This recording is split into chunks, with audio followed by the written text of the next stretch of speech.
Sa piling ng iba, sa tahanang di ka kasama, sa ibang panahon, sa ibang pagkakataon, maaaring hindi ikaw at ako, maaaring hindi tayo pinagtagpo, maaaring hindi mo ako kinibo at kinausap, maaaring hindi kita pinansin at kumurap.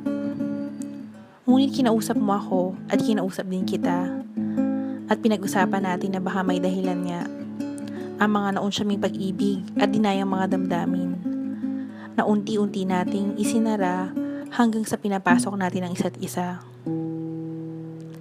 Ngayon sa piling mo, sa tahanang may ikaw at ako, sa pag-ibig na sinubok ng panahon at pagkakataon, sa patuloy na pag-uusap tungkol sa kahit na ano, ikaw pala ang dahilan, ikaw pala ang inilaan. Ang pag-ibig na matagal kong ipinalangin at palaging ingatan. Sa mga bisig mo ang tahanan ko at sa puso mo ang langit ko.